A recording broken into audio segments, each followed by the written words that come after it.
Alright, let's look at this question. We'll first look at option A.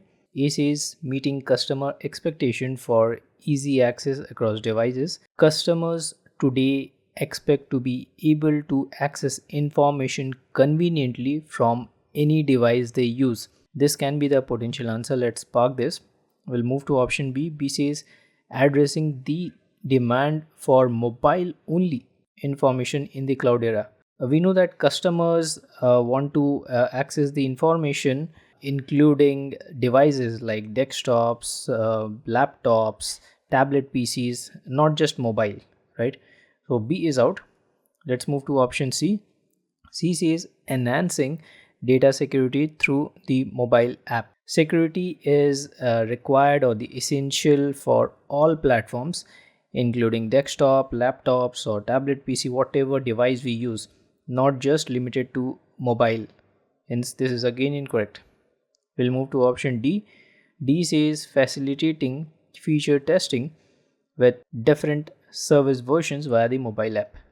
Developers can test versions of a service on various platforms, not just limited to mobile application, right? Just the same reason like B and C. So D is out. We are left out with option A and we'll log this. Alrighty, this question will test your basics on cybersecurity risk or threats. We'll first look at option A and D. A says SLA policy violation. D says incomplete data input. Both option A and D, if we look, SLA policy violation and incomplete data input, these are not any kind of cybersecurity risk or threats. Therefore, incorrect choice. Let's move to option C. C says a ransomware attack.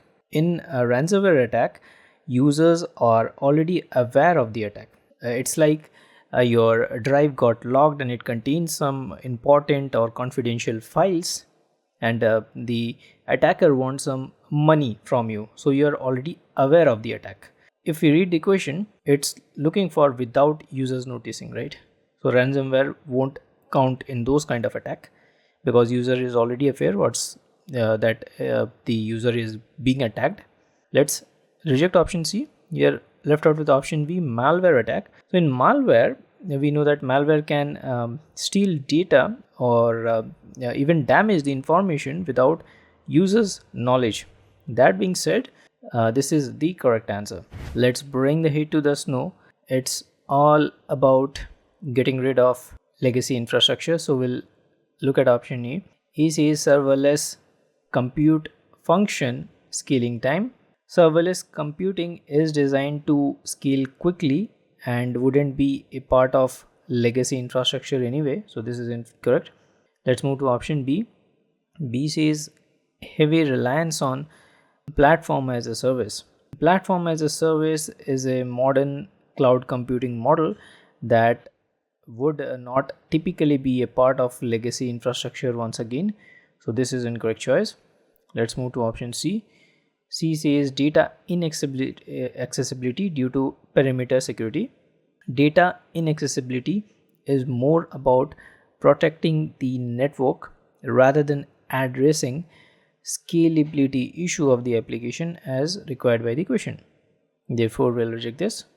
We are left out with option D, which says high hardware provisioning cost during peak usage.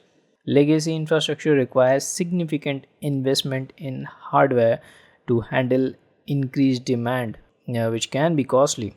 Therefore, it is the correct answer. Okay, we have tackled similar question in the past where I have explained this kind of options. So now this should be a piece of cake for you. Option A is Anthos. Anthos is not specifically designed for building auto-scaling web application. Therefore, incorrect choice. Let's move to option B. B says APG. APG is an API management platform and not a tool for building auto-scaling web application. Let's reject this. We'll move to option C. C says AutoML. AutoML is used for building machine learning models, not for building auto-scaling web applications required by the question. C is out. Let's move to option D. D says App Engine. Google App Engine is a serverless platform. That is one part of the question which App Engine covers already. And App Engine is also used for developing and hosting web application at scale without worrying about the underlying infrastructure. This meets our requirement. We'll log this. All right, let's tackle the shared responsibility model with respect to software as a service. We'll first look at option A, C, and D. That is, we'll look at the three options together.